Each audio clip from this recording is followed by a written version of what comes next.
बोलिए श्री प्राणनाथ प्यारे की जय। श्री सतगुरु महाराज जी की जय। श्री पन्नादान की जय। सर्व सुंदर साथ की जय। प्रथम लागू बहु चरण को धने छुड़ायो किन लाख तली लालिया मेरे जीव के ही जीवन इन पाँव तले पड़ी राम हनी नजर खोलो बात पढ़ने वाली तुम्हें मेरे जीव के ही जीवन श्री महामति चाहे चरण को कर मन सावा चाकर मन आयो बैठो मेरे सब अंग मेरे जीव के ही जीवन मेरे जीव के ही। बोले श्री प्राणनाथ प्यारे की श्री सद्गुरु महाराज की जय। स्वामी श्री लालदास जी महाराज की।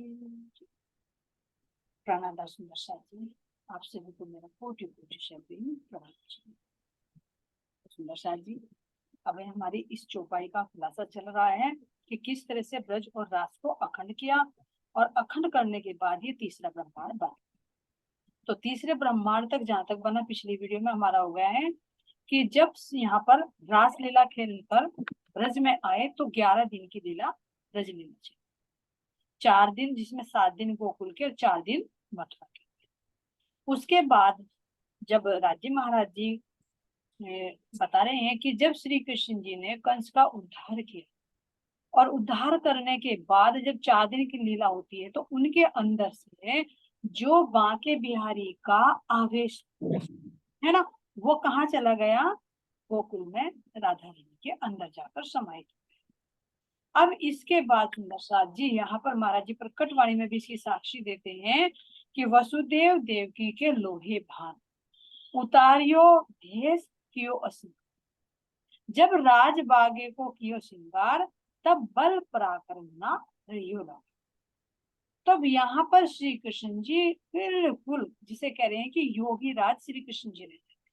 अब देखो कहाँ एक तन, कहाँ उसके अंदर कितनी कि राजी महाराज जी का आवेश भी, अक्षरभंग की आत्मा भी, विष्णु भगवान की शक्ति भी, सारी शक्ति रही।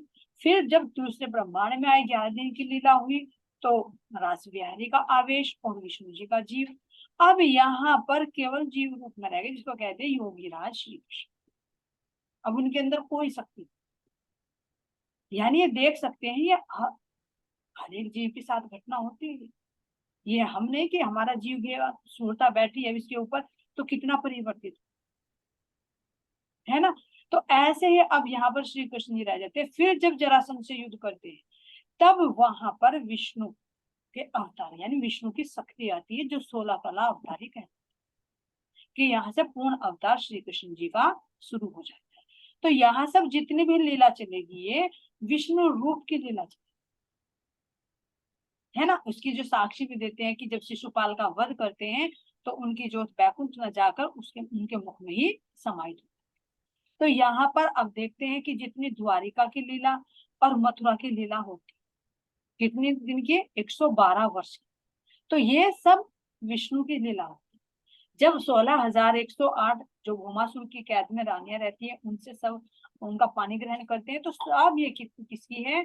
या रुक्मणी से शादी करते हैं। 8 पटरानियां हैं। 8 पटरानियां क्या इनकी 8 पुत्र करती है, इनका बात नहीं तो बहुत है। तो ये सब जितने भी लीलाएं हैं प्रसाद जी ये सब विष्णु की लीला होती। तो 120 125 वर्ष के कुछ आसपास लीला करने के बाद विष्णु भगवान की शक्ति भी अपने बैकुंठ में लौट जाती। जो महाराज जी कह रहे हैं कि प्रतिबिंब लीला तातिन थे, फेर के गोकुल आए, चले मथुरा द्वारिका, पीछे बैकुंठ जाए। जब रासलीला खेलकर ब्रज में आते हैं तो यहाँ से प्रतिबिंबित लीला शुरू हो जाती है, और द्वारिका और मथुरा की सब लीला करने के बाद वापस विष्णु भगवान अपने बैकुंठ चले जाते। अब समय बीतता बीतता बीतता बीतता सुंदर साथ जी, समय आ जाता है कलयुग। अभी हम नहीं आए यहाँ पर, हम देखना भाई संसार में काल माया के ब्रह्मांड में केवल 11 वर्ष और 52 दिन तक रहे। कल कोमल से किसी ने बहुत अच्छा पॉइंट ढूंढा कि हम कितने समय रहे काल माया, इतने समय बीत गया क्या? क्योंकि वहां का एक पल और यहाँ के अरबों खरबों कल्प बीत जाते। तो हम वही है यहाँ पर, द्वापर से कलयुग आ चुके, सृष्टि बन चुकी, हम अभी भी नहीं आए। तो यहाँ पर अब देते हैं कि राजी महाराज जी सर्वप्रथम अक्षर ब्रह्म जी को हुक्म देकर भेजते हैं, किसका? पुराण का ज्ञान। जो कह रहे हैं कि अब यहाँ से फेर कर जब हम आते हैं कि रास लीला खेल के आए बरारब श्याम, तहा बात सब जाहिर करिया, चलिया मार्ग इनसे।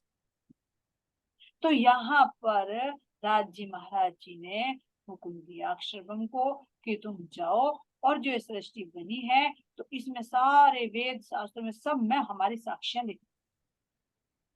तो तभी तो लिखा गया ना कि 28वें कलयुग में पूर्ण ब्रह्म परमात्मा प्रकट होंगे। नहीं तो पूर्ण ब्रह्म परमात्मा तो श्री कृष्ण जी के अंदर भी आया राज्य का आवेश, तो फिर द्वापर क्यों नहीं कहा कि 28वें द्वापर, 28वां कलयुग क्यों कहा? पीछे भी आया जब राजाओं का वर्णन सुना कि जब मुगलों का आतंकवादी राजा जो औरंगजेब है वो अत्याचार करेगा, तब विजय नंदन निष्कुल बुद्ध अवतार प्रकट। तो कलयुग की तरफ संकेत है। तो सारे वेद शास्त्र में अपने आने की साक्ष्यां दिलवा दी, और जो हमने ब्रज और रास लीला की उनमें भी वो सारी साक्ष्यां दी। तो अब ये देखना है कि कह रहे हैं कि रास खेल कर आए बरारब श्याम। अब रास की लीला जो सब लिख के महाकारण में चल रही है, वो रास बिहारी का आवेश तो किसमें आया? जो प्रतिबिंबित रास लीला हुई है। अब ये कह रहे कि रास खेलकर आए बरारब श्याम, तो ये रास का जो स्वरूप है कौन सा है? जो अरब माया, आत्म अक्षर जोश धन, जिस शक्ति ने केवल ब्रह्म के अंदर रास लीला की थी, उसकी तरफ संकेत। तो अब कह रहे हैं कि रास लीला खेल के आए बरारब श्याम, यानी अक्षर ब्रह्म की आत्मा राज्य का जोश लेकर मोहम्मद साहब के रूप में यहाँ पर प्रकट। अब मोहम्मद क्या है? मोहम्मद यानी जो परमात्मा का खुद का प्रण। मोहम्मद का दूसरा अर्थ भी होता है कि जैसे जो खुदा के द्वारा प्रशंसित, ईसा रूह अल्लाह या बसरी मल की हक्की, ये 3 स्वरूप जो खुदा के ही कहे हैं, है ना। मोहम्मद की 3 सूरतों का जो वर्णन आता है, तो ये मोहम्मद शब्द क्योंकि कब कुरान लेकर आए, अरब में आए, तो उसी भाषा में तो समझाएंगे। तो राज्य ने कह दिया कि मेरी ब्रह्म आत्माएं पहले तो ब्रज में ही थी, अब तो सब जगह हो गई, तो मैं अलग अलग उनकी भाषा में उनको समझा। तो जहां पर अगर गुजरात में है गुजराती भाषा में है, सिंध में गए सिंधी भाषा में है, अरब में आए तो अरबी भाषा में, तो भाषा भले ही जुदा जुदा हो लेकिन है एक ही परमात्मा की वचन। तो यहाँ पर जो मोहम्मद आया है तो उनका नाम क्या था शरीर का? मुस्तफा बेग। और मोहम्मद क्यों कहा गया? क्योंकि उनको साहिबी मिली, उनको शोभा मिली है राज्य महाराज जी की, तो इसलिए उनको क्या कहा गया है कि रास खेलकर आए बरारा श्याम, तहा बात सब जाहिर करिया, चालिया मार्ग इनसे। तो इन्होंने ही क्या किया? यहाँ पर शरीयत का ज्ञान। अब ये क्या कारण बना? क्योंकि परमात्मा को खुद 3 स्वरूपों में लीला करनी थी, बसरी मलकी और हकी। उन्हें पता था ना कि जैसे ब्रज रास और जागनी का बना, कि मेरी रूहें एक बार में नहीं इस खेल से पाएंगी, नहीं समझ पाएंगी। कल भी वर्णन आया है कि 3 तकरारों में क्यों हमें खेल दिखा। तो जब 3 तकरारों में खेल दिखाया है तो ये अब 3 सूरतें भी आई है, बसरी मलकी और।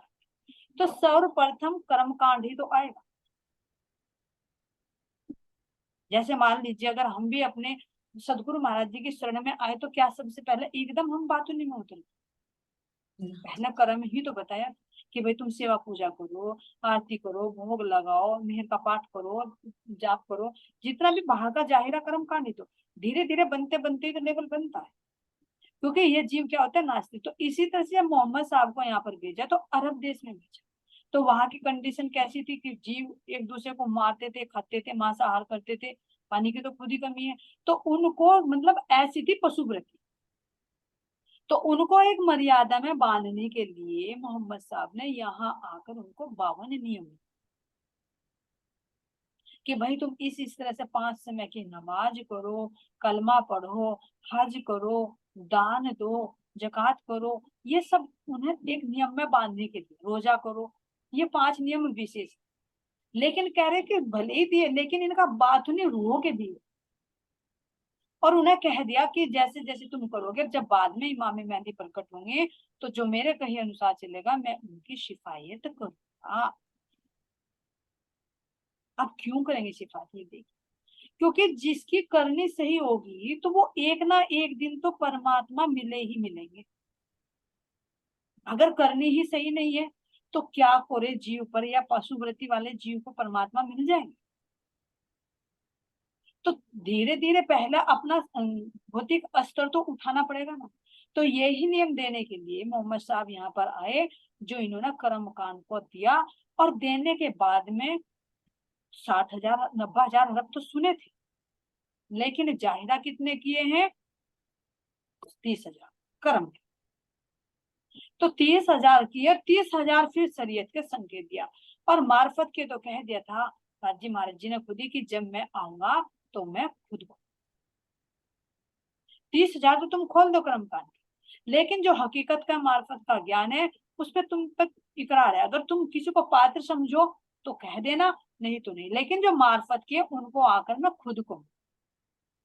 तो मोहम्मद साहब जी के रूप में आकर अक्षर ब्रह्म ने राज्य महाराज जी के हुक्म का पालन करते हुए यहाँ पर सारी साक्ष्य, जो हमारी ब्रजराज की लीला हुई, उनका भी संकेत दिया। कैसे परले हुई, कैसे इंद्र का कोप हुआ, वो सारी लीलाएं दे दी, जिसको हुद तूफान और नूह तूफान के नाम से। परम धाम का भी वर्णन किया, जो पुखराज पहाड़ है और मानिक पहाड़ है, जिसको यहाँ सफा और मरवा कहकर वर्णन। इसी तरह से 4 आसमानों का भी वर्णन किया, कि वो परम धाम कौन सा है, चौथे आसमान पर, जिसको अर्श अजीम का, लाहूत, नाशूत, मलकूत, जबरूत और लाहूत। हमारे शास्त्रों में क्या कहते हैं, मृत्युलोक, स्वर्ग, वैकुंठ, अक्षरधाम। तो केवल भाषा का अंतर रहा, लेकिन ज्ञान वही अलग नहीं। और यहाँ तक कि राज्य महाराज जी के भी सुंदर स्वरूप का वर्णन किया, कि मैंने खुदा के दर्शन किए हैं, और खुदा के दर्शन करके मैंने देखा कि उनके अमृत स्वरूप है, घुघराले उनके बाल हैं। अब जो लोग थे वे क्या करेंगे, हंसी मजाक उड़ाएंगे। तो उन्होंने कहा कि जब तुमने खुदा के दर्शन किए, अरे तुम तो बड़े हो, खुदा के दर्शन किए, और जब उनके घुंघराले बाल है तो इत्र भी तो लगा हुआ होगा ना, कि हाँ इत्र भी लगा हुआ, सुंदर खुशबू भी आ रही है ना। भोज जोई भी मैंने देखी, सुंदर जमुना जी भी है, उसके किनारे सुंदर वन भी है। तो ये सारा वर्णन बताया, लेकिन जीव कहाँ सुनने वाला था, तो उनकी मजाक उड़ा। जैसे अब हम भी देखें, अगर किसी को जाकर बताए कि अरे परम धाम है, वहां पर ऐसे ऐसे बने, कहेंगे इनकी बुद्धि फिर गई, यहीं का सब घटित कर रही है। जैसे जैसे यहाँ देखते हैं कि यहाँ पर पशु हैं, पक्षी हैं, घर हैं, नाते धोते ऐसे ही है, ऐसे ही वहां पर बता रहे हैं। लेकिन ये नहीं पता उन्हें कि यहाँ का वहां घटित नहीं हो रहा, वहां का यहाँ प्रतिबिंबित हो रहा है। भाई ये तो नकल है, बनने मिटने वाली है, लेकिन वो अखंड है, तो उसी का ही तो प्रतिबिंब है इस संसार में। ये पशु पक्षी कहाँ से बनाए नारायण ने, वो अक्षर ब्रह्म की हुक्म से, अक्षर ब्रह्म के अंदर कहाँ से आते हैं, राज्य महाराज जी। तो वो असल की नकल है। लेकिन जब बुद्धि भ्रमित होती है, तो नकल को असल मानती है, असल को पता ही नहीं। तो जो नासूत है, मिटने वाला है, उसको सत्य समझता, और जो है उससे वाकिफ। तो ऐसा ही मोहम्मद साहब जी के साथ भी हुआ, कि तुम खुदा के दर्शन करके आए हो, ऐसे ऐसे करे, तो उनकी मजाक भी उड़ाते। और जिन्होंने विश्वास किया, आखिर में उन पर आ गई। तो ये क्यों दी? क्योंकि ये सारी घटनाएं आगे होने वाली थी। तो कुरान के अंदर हमारी जो बीत चुकी थी उन लीलाओं का भी वर्णन है संकेत में, और जो आगे होने वाली थी उनका भी। कहते ना कि एक ने विश्वास किया अली, तो वे कौन है? ये हमारे छत्रसाल जी, जो कहते हैं कि किस तरह से छत्रसाल जी और प्राणनाथ जी का मिलन होता है। तो वो सारी साक्ष्य जो आगे घटित होंगी, कैसे हफ्सा का प्रकरण होता है, वो सारा कुरान में राजी महाराज जी ने पहले लिखवा दिया था। जैसे आता ना कि भविष्य पुराण में लिखवा दिया, तो ऐसे कुरान के अंदर भी लिखवा दिया कि मेरी रूहें ऐसे ऐसे आएंगी और ऐसे ऐसे जागने का कार्य होगा।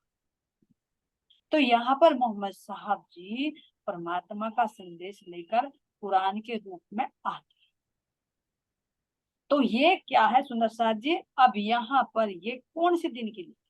कुरान में कह रहा है कि 6 दिन की, 6 दिन कुरान में वाक़े भये जब तादिल की हकीकत सारी छिप कही तब, कि कुरान के अंदर 6 दिन की लीला का भी वर्णन आता है। अब वे 6 दिन कौन से सुंदर साथ? जो कुरान के पढ़ने वाले हैं, तातन ज्ञान से अनभिज्ञ हैं, उन्हें नहीं पता 6 दिन, लेकिन इन 6 दिन की लीलाओं को हम देख रहे हैं। पहला दिन कौन सा है? ब्रज का, जो हमने अभी ब्रज की लीला देखी, जिसको हम करके आए सुंदर साथ। सुनी ही नहीं, जिसे हम करके आए, हम ही थे ब्रज में, हम ही रास में थे, हम ही इस जाग। तो ये ब्रज की लीला हमारी है, जो परमधाम से हम पहले सर्वप्रथम ब्रज में आए, तो ये हमारी। दूसरा दिन रास का है, जब ब्रज से हम रास में, तो योग माया के अंदर हमने रास की लीला की।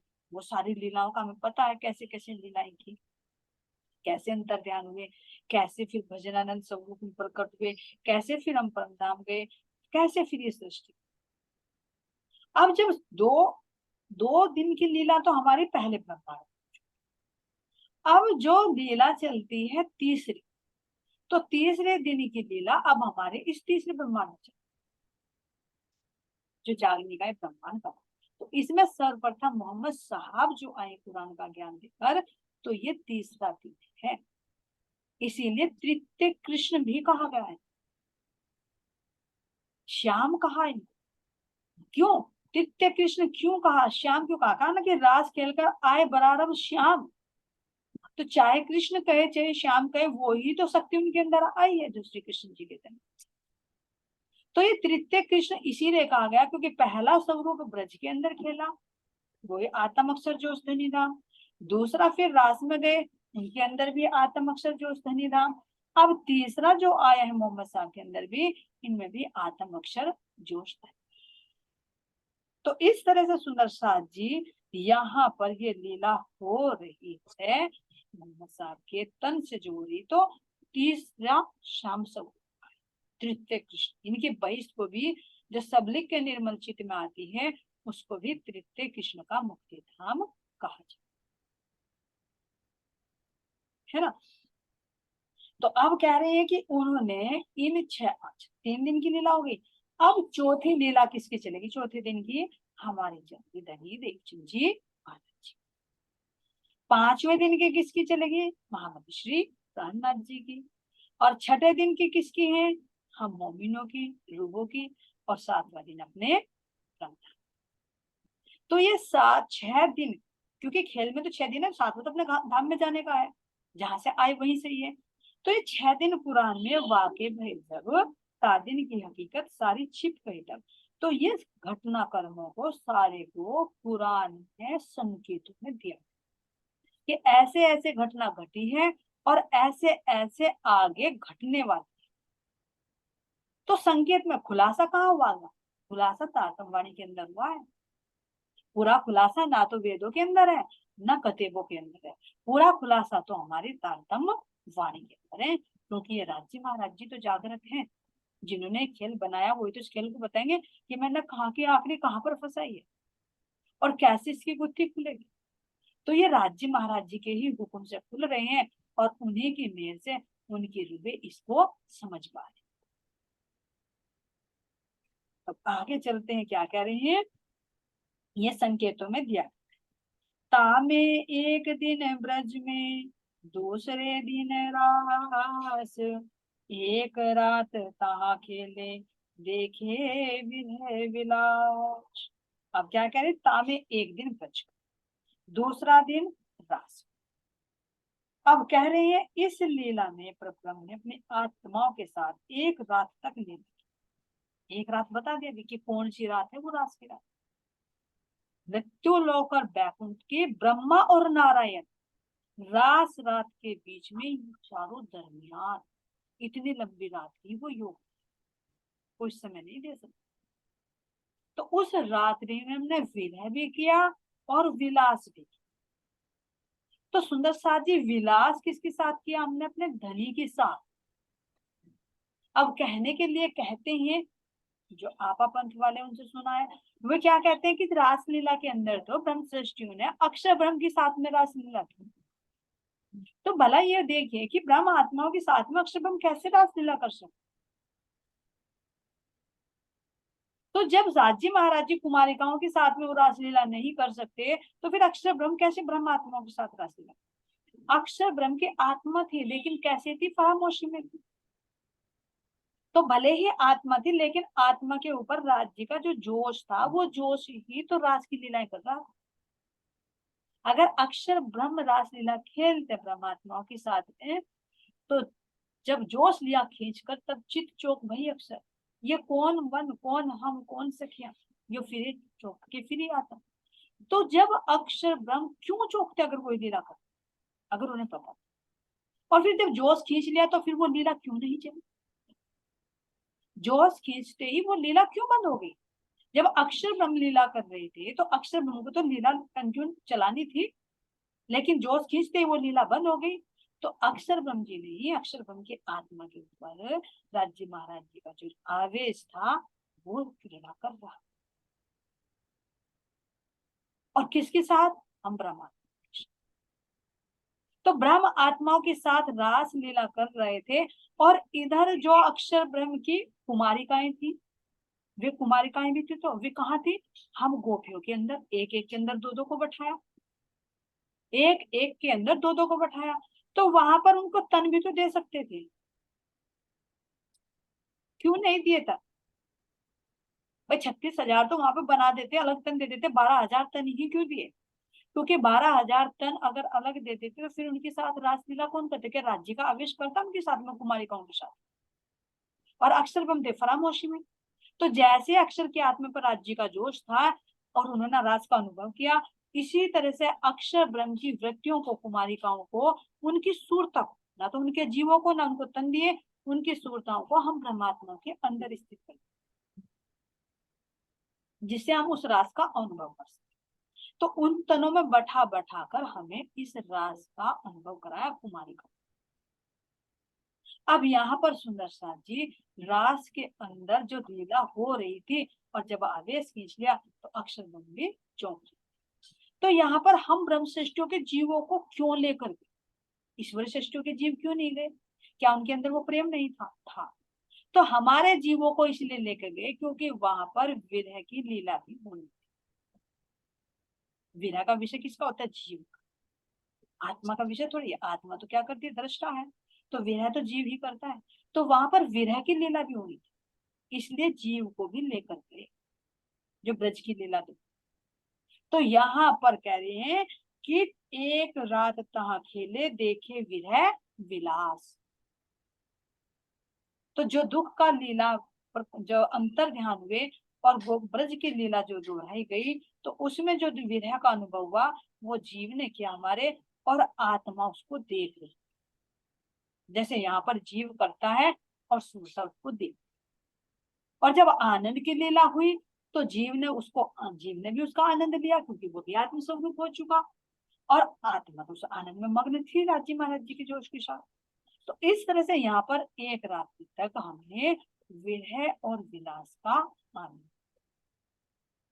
मनोरथ पीछे रहे, तब तीसरो भयो इंद्र, तामे आए बरारब अमर फैलाया ब्रह्मांड। मनोरथ पीछे हो गया, ये समझा दिया है कि हमारी इच्छा रही तामसिक होगी, न तो ब्रज में दुख का अनुभव किया, जब अंतर ध्यान हुए रास के अंदर जब हमने केवल राजसिक वालियों ने विरह का अनुभव किया, सात्विक और राजसिक, लेकिन तामसिकों को तब भी अनुभव दुख का नहीं। तो इच्छा अधूरी, मनोरथ पूरे ना होने के कारण तीसरा इन फिर बना। इसमें सर्वप्रथम जब बना तो मोहम्मद साहब जी अरण्य ज्ञान का ज्ञान लेकर आए। सुंदर साहब जी म्यूट कर लीजिए अपनी तरफ से।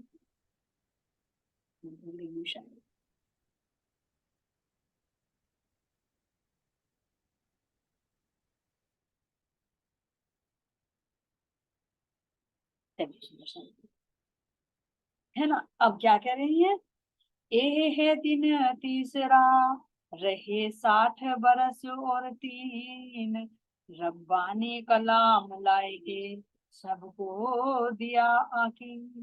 यह तीसरे दिन की था। ए है दिन तीसरा, रहे 60 बरस 3। अब देखना 60 बरस और 3, इसका मतलब क्या कह रहे हैं सुंदर साथ जी, तो क्या कह रहे हैं कि यह तीसरा दिन, और तीसरे दिन में मोहम्मद साहब जी कितने साल तक रहे, कह रही हैं रहे 60 बरस और 3, यानी 63 वर्ष तक उन्होंने यहाँ पर तन धारण करके लिए।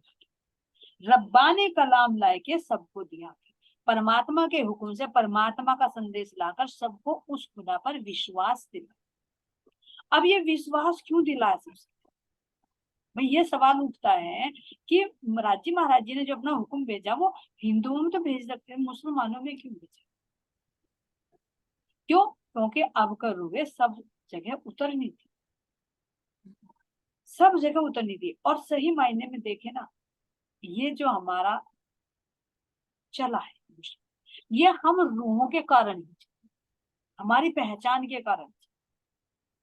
मोमिन कौन है? हम है, लेकिन बाहर से पकड़कर उसको कहते कि मोमिन हम है, कुरान हमारी और मोहम्मद साहब।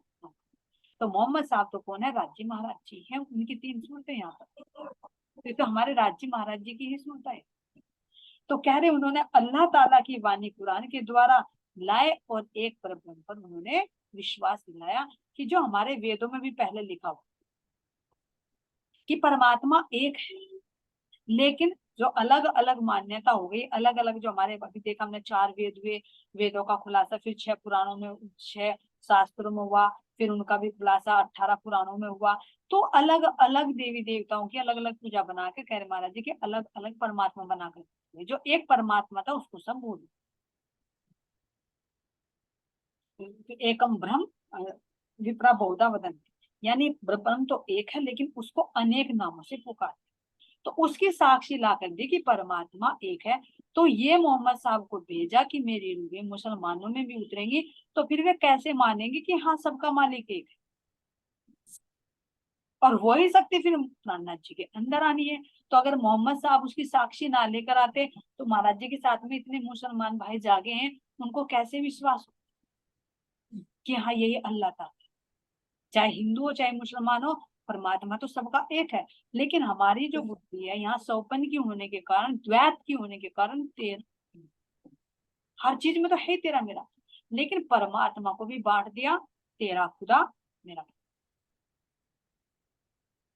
और औरों की तो क्या कहे, खुद की ही बांटे कि हमारे साहेब जी तुम्हारे से कृष्ण, यहाँ पर भी बांट दिया। तो ये क्यों? क्योंकि यहाँ पर द्वैत है, हंसी की लीला हो रही है, जबकि वो शक्ति तो एक ही है, चाहे उसे किसी नाम से पुकार। अक्षरातीत कहा, अक्षर से परे है, उसकी अनुभूति तो शब्दों से परे जाकर हो। और यहाँ क्या कर रहे थे? तो झगड़ा तो अलग अलग हो ही रहा है, लेकिन यहाँ रूहों में भी हो रहा है। सबसे बड़ी खेल की बात तो ये, जीव लड़े तो लड़े क्योंकि इसका खेल तो देखने के लिए आए, लेकिन महाराज जी कह रहे कि जागृत होकर मेरा इलम लेकर अगर मेरे ही नाम पर लड़ती है तो हंसी तो ये होनी है कि यही अलग अलग बंटवारा कर, है ना। तो ये देखिए यहाँ पर कैसे कैसे लीलाएं हो रही हैं, कैसे कैसे हो रही है, उसका वर्णन तो महाराज जी जब परम धाम में जाएंगे ना कितनी हंसी। और ये तो बल्कि आता है कि अगर एक रूह और दूसरी रूह को देखे और ये कहे कि मुझे तेरे पर ना बहुत दिन से गुस्सा आ रहा था, आज मौका मिला है ना। तो मैं ये कहूँ, अरे यहाँ तुम्हें 6 साल में मौका मिला ना, तुम यहाँ छोड़ो, तुम परमधाम में जाके ढूंढना, क्योंकि यहाँ से तो भाग भी जाएगी छुट के, परमधाम में कोई कहीं नहीं जाएगा, वही मूल मिला में मिलेंगे सब। लोगों बहुत साल से तुम मुझे परेशान कर रही थी ना, आज मैं तुझे पकड़ के ही लूंगी। तो राजी भी देख पासेंगे, रो मैंने तुम्हें क्या करने के लिए भेजा था, तुम तो कह रही थी हम जाके आपस में प्रेम करेंगे, और ये लेकर आई हो तुम यहीं आगे सिर फोड़ रहे हो। तो ये बातें मूल मिला में होंगी, ध्यान देना, कि ये कहेंगे पूरे जन्म से तेरी मेरी दुश्मनी थी, तूने मुझे ऐसा ऐसा किया, तो वो बातें वही होंगी। तो राज्य देख कर कहेंगे मेरी रूह तुम्हें क्या होगा, है ना, क्या प्रेम लड़ाने के लिए गई थी तुम, कि हमारा प्रेम इतना अखंड है कि माया हमारा क्या बिगाड़ लेगी। तो राज्य महाराज जी कह रहे हैं कि तुम मुझे, तो मुझे, तुम आपस में भी प्रेम नहीं कर पा रही हो। तो ये सब बातें कहाँ होगी, परमधाम की दृष्टि से देखो, ये सब खेल है राज्य महाराज जी ने देखा है। उनकी लीला है, वो कैसे कैसे करके बुद्धि को घुमाते हैं, कैसे कैसे वो लीला करके हमें दिखाते हैं। तो ये चौकस हो जाओ, यहाँ हंसी का ये ठोर है, ना कोई छोटा बच्चा ना कोई सिरदार बच्चा, हंसी के बिना कोई नहीं हो। तो ये सब लीला ये जो हो रही है वो हंसी के कारण। तो यहाँ पर महाराज जी कह रहे हैं कि ऐसे देखो, यहाँ पर उन्होंने क्या कराया, एक परमात्मा पर विश्वास दिलाया। और अगर हम भी पहचान करने के बाद भी अलग अलग को परमात्मा बनाए, अलग अलग पर जाए, भाई आज शिवरात्रि है तो आज जल्दी चढ़ाया, आज बृहस्पतिवार है तो आज केले को भी सिंचन कर जाऊं, है ना, भाई देवता पूज रहे हैं साढ़े में, अरे मैं भी लेकर चलू ना, है ना। तो उसमें विचार करना है कि ये हमारी हंसी और विश्वास नहीं है। हंस तो ये कह रहे हैं कि उन्होंने एक परमात्मा पर विश्वास दिलाया, और उस समय विश्वास लाए भी। आज भी देख लो, भले ही हमारे पास वाणी का ज्ञान है, मुसलमानों के पास नहीं, लेकिन जितना अडिग विश्वास उनका है ना, इतना हमारा। आर्य समाजी वालों को देख लो, बराबर में रहते हैं, जितना दृढ़ विश्वास एक ओम पर करते हैं किसी देवी देवताओं। तो वो कह रहे महाराज जी की, तुम कह रही अपने आप को रुको, लेकिन जीवों को ही देखो वो कितने पक्के हैं अपने ईमान पर। तो ये कह रहे महाराज जी की वहां पर यकीन दिलाया, तो हमारा यकीन कितना, इससे हम अपनी पहचान। एक कथा बहुत है विस्तार नहीं सुमार, पर ए चौथे दिन की सैया करो विचार। जब मोहम्मद साहेब की 9 सदी तक, 9.25 बाकी रहे 10वीं के बुजुर्ग। साल 9 से 90 मास 9 हुए रसूल को जब, रूह अल्लाह मिशल गाजियो सैया उतरे तब। अब क्या करें, ये कथा बहुत बड़ी विस्तृत, अगर मोहम्मद साहब की भी पूरी जीवनी लेना और पूरा उन्होंने ज्ञान दिया किस किस तरह से घटनाएं घटी, तो ये भी बहुत बड़ा विस्तार। ब्रज की लीला का कितना विस्तार है, रास की लीला का कितना विस्तार है, मोहम्मद साहब की लीला का कितना विस्तार है। अब कह रहे पर ये चौथे दिन की सैया करो विचार। तो ये अब यहाँ से जो चौथे दिन की लीला धनी देवचंद जी की है ना, यहाँ से बीतक शुरू होती, जो कहा था ना कि अथा 3 स्वरूपों की बीतक। तो अब आगे का वर्णन ये तो शॉर्ट में दिया, ब्रज का, रास का, मोहम्मद साहब का। अब पूरा खुलासा धनी देवचंद जी का, महामती श्री प्राणनाथ जी का, और हम रूहों के दिन का कैसे चल रहा है, इसकी आगे हमारी दीपक है, अथ 3 स्वरूपों की बीतक। तो अब रसूल साहब जब यहाँ पर आए, तो कह रहे हैं उन्हें जाने के बाद 999 मास जब रसूल को हो गए, तो तब कह रहे हैं रूहो अल्लाह मिसल गाजियो मोमिन उतरे तब। तो गाजियों का मतलब किसके लिए गया है, ब्रह्म आत्माओं की, कि जब 999 मास रसूल को इस धरती पे से जाए हुए हो गए, तब धनी देव चंद जी महाराज जी का प्रकटीकरण होता है, और उनके साथ में हम लोगों का भी अवतरण होता है, क्योंकि उनके अंदर में हमारी श्यामा महारानी आई। तो श्यामा महारानी के साथ ही तो हम आएंगे, क्योंकि हम उन्हीं के तो अंग हैं। ये हुक्म तो राजी महाराज जी ने अक्षर ब्रह्म के माध्यम से भिजवाया, इसलिए जब मोहम्मद साहब आए तो हम रूंगे नहीं। ब्रज में थी हम, रास में थी हम, लेकिन मोहम्मद साहब के साथ में नहीं। फिर अब धनी देवचंद जी और नामदेश प्राणनाथ जी के साथ में, और ये रूहों का तो दिन चलिए था। तो अब यहाँ पर कह रहे हैं कि जब इतना समय बीता, तो तब शर्मा जी अपने ब्रह्मात्माओं को साथ लेकर यहाँ पर इकट्ठ हुए। तो रूह अल्लाह मिसल गाजियो मोह। तो जो गाजी शब्द का अर्थ दिया है इसमें स्वामी राजन स्वामी जी ने, तो कह रहे कि गाजी शब्द उनको कहा जाता है काफिरों को जो मार काट। तो इसमें वर्णन दे रखा है कि जब दिल्ली और मेरठ में जब हिंदुओं का भयानक संहार हुआ तो तैमूर लंग ने भी अपने आप को गाजी घोषित किया था कि मैं गाजी। उसने जब गाजी को बहुत मारा तो कहता है कि मैं गाजी हूँ। लेकिन महाराज जी कह रहे हैं कि गाजी शब्द उनके लिए नहीं, गाजी शब्द उनके लिए है जो अपनी गुण अंग इंद्रियों पर कंट्रोल करे, अपने विकारों को मारे, तो वो है गाजी।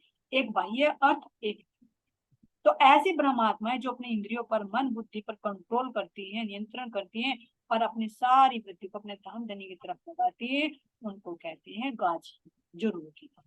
इसलिए कह रही है रूह अल्लाह में गाजी मोहतरे। ये हमारा प्रकरण पूरा हुआ। सुंदर सा प्रकरण क्या, अभी तो चौपाई 15 हुई, आगे चलेगी धनी देवचंद जी की। यानी हम अब प्रवेश करते हैं अपने चौथे दिन की।